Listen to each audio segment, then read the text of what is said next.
وہ عبادات جس کے نتیجے میں آپ کے معاشرے پر ظلم کا راج ہو اور کوئی بولے نہیں، وہ عبادت دین کی عبادت نہیں ہے، آپ کی ذاتی تسکین ہو سکتی ہے۔ لہٰذا حج بھی وہ ہے جو قوموں کو اٹھائے، معاشرے کو اٹھائے، انسانوں کو اٹھائے، حاجیوں کو اٹھائے اور ظلم کے مقابلے میں کھڑا کرے۔ وہ حج جس میں آپ کنکریاں لے کر مینا میں پتھر کو پتھر مارتے ہیں شیطان کے نام پر،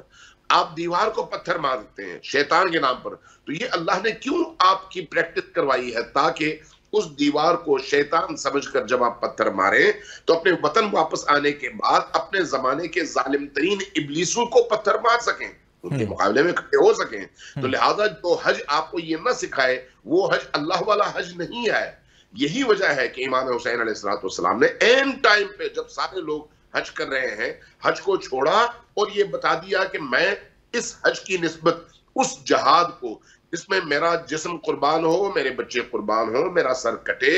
اس کو میں اس لیے ترجیح دوں گا کہ اس کے نتیجے میں دین زندہ ہوگا، اس حج کے نتیجے میں دین زندہ نہیں ہوگا۔ جو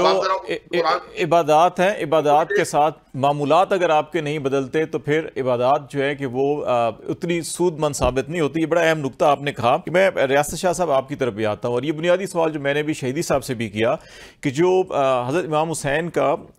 طرز تھا، جو جدوجہد کرنے کا طریقہ تھا جس کی شہیدی صاحب نے بھی نشاندہی، اور دوسری طرف جو طاقت کا استعمال ہے، تو اس میں آج بھی ہم اپنی زندگی کو اس ڈھانچے میں دیکھیں یا اس ماحول کے اندر دیکھیں تو ہمیں کس طرح سے وہ کوالٹیز اڈاپٹ کر کے جو ہے کہ ایک جدوجہد کرنی چاہیے معاشرے کی اصلاح کے لیے اور دین الہی کی جو ہم کہتے ہیں کہ اس کی بالادستی یا اس کے فروغ کے لیے جو ہمیں کیا کرنا چاہیے ہوگا؟ حضرت حسین رضی اللہ تعالی عنہ اور ان کے ساتھیوں کی قربانی مجھے اور آپ کو یہ سکھاتی ہے کہ دین اسلام کے لیے اپنی جان قربان کرنی پڑے تو اس سے دریغ نہیں کیا جائے گا، اپنی اولاد قربان کرنی پڑے تو اس سے پیچھے نہیں ہٹا جائے گا، اپنا مال قربان کرنا پڑے تو اس سے پیچھے نہیں ہٹیں گے، اور اپنا سب کچھ چھوڑ کے اللہ کے راستے میں نکلنا پڑے تو پیچھے نہیں ہٹنا بندہ مومن کا یہ کام ہے۔ ہم ایک طرف تو اس بات کا ذکر کرتے ہیں، اور یہ ذکر صرف چند ایام تک محدود نہیں ہونا چاہیے، یہ ذکر ہماری زندگیوں میں، ہمارے شب و روز میں ہونا چاہیے، اور ہماری ساری زندگی اس بات کو یاد کرتے ہوئے گزرنی چاہیے کہ ہمارے اسلاف نے جو قربانیاں دی ہیں، جناب حسین رضی اللہ تعالیٰ عنہ اور ان کے خانوادے نے جو قربانیاں دی ہیں وہ ہم نے بھی دینی ہیں۔ لیکن اگر ہم حی علی الصلاۃ اور حی علی الفلاح کی آواز سن کے اللہ کی اتنی بات بھی نہیں مانتے اور نماز کے لیے بھی نہیں اٹھتے، اور اللہ کا حکم آ جائے کہ تم میرے لیے جہاد کرو تو اس کے لیے بھی نہیں اٹھتے، اللہ کا حکم آ جائے کہ تم میرے راستے میں خرچ کرو تو وہ بھی نہیں کرتے، اور اللہ کے احکامات کو ہم نے پسے پش ڈالا ہوا ہے، اور دوسری طرف ہم اس بات کا صرف ذکر کرتے رہیں کہ انہوں نے یہ قربانیاں دی ہیں، تو صرف ذکر کرنا یہ اپنی جگہ سعادت اس اعتبار سے ضرور ہے کہ ان عظیم ہستیوں کا تذکرہ کرنا، ذکر کرنا، یہ ہمارے لیے باعث سعادت ہے، ان کی شان میں ہمارے ذکر کرنے سے کوئی اضافہ نہیں ہوگا۔ لیکن ہم نے سیکھنا کیا ہے؟ ہم نے سیکھنا یہ ہے زندگی کیسے بدلنا ہے، اس طرح ہم نے اپنے آپ کو کیسے بدلنا ہے۔ ہم تو حرام نہیں چھوڑتے اللہ کے کہنے پر، ہم تو اولاد کی تربیت نہیں کر پاتے اور انہوں نے اپنی اولاد کو اللہ کے راستے میں قربان کر دیا۔ ہم تو 1 روپیہ چھوڑنے کو تیار نہیں ہوتے، ہم تو لڑائی جھگڑے اور اپنے مفادات کو چھوڑنے کو تیار نہیں ہوتے، اور انہوں نے دین کی خاطر اپنی جان قربان کی ہے۔ ہم کیا کر رہے ہیں؟ ہمیں یہ جو کربلا کا واقعہ ہے جو سبق دے رہا ہے کہ تم نے حق کے ساتھ کھڑے ہونا ہے، چاہے تم اکیلے ہو، چاہے تمہارے ساتھ کوئی نہیں ہے، لیکن تم نے ہمیشہ حق کا ساتھ دینا ہے۔ یہ نہیں دیکھنا کہ سواد اعظم کس کے ساتھ ہے، لوگ کس کے ساتھ ہیں، طاقت کس کے پاس ہے، قوت کس کے پاس ہے، حکمرانی کس کے پاس ہے، بلکہ تم نے حق کا ساتھ دینا ہے۔ اور میں اپنی زندگی میں دیکھوں، آپ اپنی زندگی میں دیکھ لیں کہ ہم اپنی زندگی میں کتنی بار حق کا ساتھ دیتے ہیں۔ ہم تو لوگوں کا ساتھ دیتے ہیں، ہم تو کہتے ہیں جو جیت رہا ہے اسے جتائیں،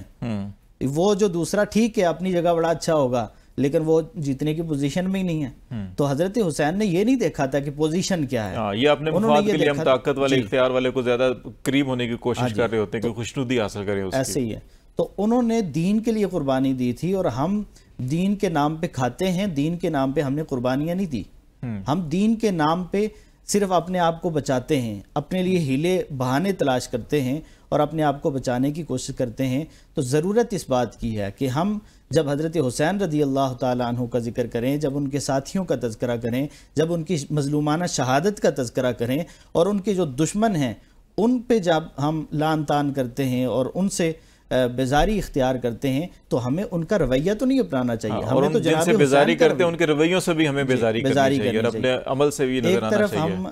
حضرت حسین کی شہادت کا ذکر کرتے ہیں اور ان کے عدل و انصاف کا تذکرہ کرتے ہیں، دوسری طرف ہمارا رویہ کردار وہ یزیدی ہوتا ہے۔ ہمارے آپ دفتروں میں چلے جائیں، آپ کو کہیں عدل و انصاف نہیں، وہاں بھی یزیدیت آپ کو نظر آئے گی۔ جو کوئی ذرا سا بھی اختیار رکھتا ہے، اقتدار رکھتا ہے، وہ دوسروں کے ساتھ کیا کرتا ہے؟ کیا وہ حضرت حسین کے رویے کو اپناتا ہے یا وہ یزید کے رویے کو اپناتا ہے؟ وہ ہمیں دیکھنا پڑے گا، اپنی زندگی کے اندر رویے ٹھیک کرنے پڑیں گے۔ علامہ حیدر علوی صاحب، آپ کی طرف آتا ہوں، اور بنیادی یہی ہے کہ جو ہم حضرت امام حسین رضی اللہ تعالیٰ عنہ کی جو طرز زندگی ہے، جو انہوں نے کربلا کے اندر بھی جو ساری کی ساری اپنی جو جد و جہد تھی اس کا بھی جو انداز تھا، وہ آج ہم کس طرح سے اڈاپٹ کر سکتے ہیں، اور دوسری طرف جو طاقت اور اختیار کا غلط استعمال ہوتا ہے، ہم اپنی اپنی پوزیشن پہ بہت سے، ہمیں بھی اللہ تعالیٰ نے پوزیشنز دی ہوئی ہیں اور کچھ دائرہ اختیار بھی دیا ہوا ہے، اس میں پھر اس دائرہ اختیار کو ہم کس طرح سے رضائے الہی کے تناظر کے اندر استعمال کر سکتے ہیں؟ دیکھیے، مولا حسین جب مدینہ المنورہ سے جا رہے تھے تو جہاں ایک طرف یزید کی طرف سے بیعت کا تقاضا تھا، وہیں 4000 سے زائد اہل کوفہ کے خطوط بھی موجود تھے، اور مولا حسین نے یہ فرمایا کہ خرجت لاصلاح امت جدی، میں اپنے نانا کی امت کی اصلاح کے لیے جا رہا ہوں۔ وقت کا امام، وقت کا رہبر، وقت کا ہادی مصلح بھی ہوتا ہے، اصلاح بھی کرنی ہوتی ہے، اور آپ اسی نیت اور اسی ارادے سے اپنی فیملی کو ساتھ لے کر نکلے۔ اور دوسری وجہ بتائی کہ میں امر بالمعروف و نہی عن المنکر کے لیے جا رہا ہوں، میں نیکی کا حکم دینے جا رہا ہوں اور برائی سے منع کرنے کے لیے جا رہا ہوں۔ ان دو باتوں کو اگر ساتھ انسان رکھے اور پھر آج کے دن یوم عاشور مولا حسین کے اس عظیم کردار کو سامنے رکھے، جب پورے اس کربلا کی وجہ بننے والے حضرت حر نے اپنے آپ کو ایک قیدی کی صورت میں پیش کیا اور عرض کرتے ہیں کہ میں اس لمحے میری آنکھوں کے سامنے سے وہ لالچ کی پٹی ہٹ گئی ہے، میں حسینی لشکر کا حصہ بننا چاہتا ہوں۔ اب چاروں طرف سے بظاہر لشکر حسینی یا وہ حسین پاک کا محدود قافلہ چاروں طرف سے گھرا ہوا ہے۔ اس لمحے آ کر حر یہ درخواست کر رہے ہیں کہ میں یزیدیت کو چھوڑنا چاہتا ہوں۔ ہمارے ہاں تو کبھی کسی کو کندھا لگ جائے، کسی کو ہم اونچی آواز سے ہمیں کوئی بات کر لے، کوئی آنکھیں نکال لے، یہ کوئی ذرا سا ہمارے سے بدتمیزی کرے، مس بہیو کرے، ہم تو آپے سے باہر ہو جاتے ہیں۔ آخری لمحے بھی امام عالی مقام امام حسین نے حر کے لیے گنجائش پیدا کی اور انہیں آپ نے اپنے لشکر کے اندر شامل فرما لیا۔ شہیدی صاحب، یہ نقطہ آپ کے پاس لے کے آ رہا ہوں، اور یہ ایک بڑا اہم نقطہ ہے جو علوی صاحب بات کر رہے تھے کہ وہ لوگ بھی اگر جو آپ پہ حملہ آور ہوں، لیکن اگر ان کو غلطی کا احساس ہو جاتا ہے اور اگر وہ اپنی غلطی کا احساس کرتے ہوئے معافی کے طلبگار ہوتے ہیں، تو یہاں پر ہمیں ان تمام سنگین ترین حالات بظاہر دنیاوی طور کے پر ہم دیکھتے ہیں، تو ان حالات میں تھے امام حسین رضی اللہ تعالیٰ اور تمام جو اہل بیت اور وہ قافلہ تھا، لیکن انہوں نے وہاں پر بھی درگزر اور معافی کا جو ہے کہ یہ راستہ اختیار کیا۔ تو یہ ہمارے لیے جو ہے کہ ایک اتنا بڑا سبق ہے، تو اس کو ہم کیسے اپنی زندگی کے اندر جو ہے کہ اپنا سکتے ہیں؟ دیکھیے، بنیادی طور پر جب آپ دین کو سمجھنا چاہیں نا تو یہ مسئلہ حل ہو جاتا ہے۔ دین اصل میں رحمت کا نام ہے۔ انبیاء بھی بدترین انسانوں کو دین کی طرف دعوت دینے آئے۔ فرعون جیسے لوگ، نمرود جیسے لوگ جو کائنات کے بدترین لوگ تھے اور بدترین ظالم وحشی درندے تھے، آخری وقت میں بھی جب ان کی طرف سے لبیک نہ ہوا اور وہ خدا کی طرف نہیں آئے تو تب جا کر غرق کیے گئے۔ اس لیے روایات میں، احادیث میں یہ ملتا ہے کہ فرعون کی طرف، خود قرآن کریم میں بھی یہ آیت تو موجود ہے کہ فرعون کی طرف جب حضرت موسیٰ کو بھیجا گیا تو فرمایا کہ وَقُولُوا لَكُمْ لَيِّنًا وَقُولُوا قَوْلًا لَيِّنًا، اس سے جو نرمی سے بات کرو۔ اور اس کے غرق ہونے کے موقع پر بھی بعض روایات بتاتی ہیں کہ اس نے حضرت موسیٰ کی طرف دیکھا روایت کہتی ہے اگر اس نے اللہ سے معافی مانگی ہوتی کہ مجھے غرق نہ کرو تو اللہ اس کو وہاں پر بھی نجات دلا دیتا. تو یہ جو عفو درگزر اور رحمت کا دروازہ ہے یہ اسلام کا بنیادی میسج ہے. امام علیہ السلام اسی خدا کی رحمت کا دروازہ ہے. اس لیے ہم احادیث میں ان کے بارے میں پڑھتے ہیں رحمت اللہ الواسعہ، باب رحمت اللہ الواسعہ، اللہ کی وسیع ترین رحمت کے دروازے کا نام حسین ابن علی ہے. لہذا حسین ابن علی کا دروازہ بدترین انسانوں کے لیے کھلا ہوا ہے اگر وہ موت سے پہلے توبہ کر کے آتے ہیں. امام علیہ السلام واقعی کریم ابن کریم ہے اور اللہ کی صفات کا مظہر ہے جس کے لیے انسانوں کو خلق کیا گیا ہے کہ انسان اللہ کی صفات کا مظہر بنے. حضرت امام حسین علیہ السلام اس لیے کربلا کے میدان میں آخری وقت میں بھی اگر آپ عاشور کے عصر کے موقع پر دیکھیں، اس عصر کے موقع پر جب آپ کے تمام اصحاب شہید ہو گئے، اہل البیت کے جوان شہید ہو گئے، بچے شہید ہو گئے، بھائی شہید ہو گئے، اس وقت بھی لشکر یزید کے سامنے کھڑے ہو کر جو دعوت دے رہے ہیں وہ کیا ہے؟ وہ یہ ہے کہ اب بھی اس ظلم سے بچو اور اپنے آپ کو جہنم کی ایندھن، جہنم کی آگ بنانے سے بچا لو خود کو. یعنی امام حسین علیہ السلام کا پیغام تو زندگی کے آخری مرحلے تک دوسروں کو آگ سے، جہنم سے، گمراہی سے نجات دلانے کا پیغام ہے. ہاں یہ بات ہے کہ کس کو توفیق ملتی ہے اور وہ حر بنتا ہے اور کون یزید بنتا ہے جو امام حسین علیہ السلام کی شہادت کے بعد بھی یہ ثابت کرتا ہے کہ کائنات کے نجس ترین اور بدترین کسی مخلوق کا نام لیا جا سکتا ہے تو وہ یزید ابن معاویہ ہے. اس کے اعتبار سے اگر آپ دیکھیں علی ابن حسین ابن علی اور یزید ابن معاویہ دو کردار ہیں، ایک نیکیوں کا استعارہ اور دوسرا بدی کا استعارہ. نیکی ہمیشہ وہ رستہ ہے جس میں انسان مصیبتیں برداشت کرتا ہے، سختیاں برداشت کرتا ہے، لیکن نیکیوں کے فروغ کی جدوجہد آخری وقت تک بھی ترک نہیں کرتا. اور برائی وہ رستہ ہے جو قابل سے شروع ہوا ہے اور اب تک ہے اور تا قیامت رہے گا. تو اس لیے اس رستے میں ہمیشہ کبھی فرعون، کبھی نمرود، کبھی شداد، کبھی ابو جہل، کبھی اس طرح کے ابو لہب جیسے لوگ اور پھر اسی سلسلے کی آگے کڑی یزید ابن معاویہ جیسے لوگ ایسے تھے. بالکل اس رستے میں ایک طرف جب حق کھڑا ہو جائے تو حق کو ہمیشہ اس کی خواہش یہ ہوتی ہے کہ انسانوں کی نجات کا دروازہ وہ کھولے رکھے. تو امام حسین علیہ السلام چونکہ حق کے پرچمدار ہیں، حق کے امام ہیں، حق کے داعی ہیں اور داعین اللہ ہیں، اس لیے امام حسین علیہ السلام سے یہ بعید نہیں ہے کہ وہ اپنی رحمت کا دروازہ بدترین انسانوں کے لیے بھی کھولیں اور آخری وقت تک انہوں نے وہ کھولے رکھا. میں ذرا ریاست شاہ صاحب کی طرف بھی آتا ہوں اسی نقطے کے اوپر. یہ جو درگزر اور معافی کا راستہ ہے کہ ہم اپنی زندگیوں میں دیکھتے ہیں کہ چھوٹی چھوٹی باتوں کے اوپر جو ہے کہ ہم ایک طویل لڑائیاں قبیلوں کی، نسلوں کی، برادریوں کی چلتی رہتی ہیں، لیکن ہمارے جو ماخذ ہیں جہاں سے ہم سیکھتے ہیں، جہاں سے ہم نے بہت ساری اپنی زندگی کی روحانی چیزیں بھی، دینی چیزیں بھی عملی طور کے اوپر ہمارے سامنے ہیں. تو یہ پہلو جو کربلا کے اندر بھی کہ جہاں پہ معصوم بچوں کو بھی نہیں چھوڑا جا رہا تھا لیکن وہاں پر کسی نے غلطی کا احساس کیا تو وہاں پر بھی درگزر بھی کیا گیا، معاف بھی کیا گیا. تو یہ سبق ہمیں کس طرف لے کے جائے گا؟ یہ دیکھیں بنیادی طور پر تو ہم یہ دیکھتے ہیں کہ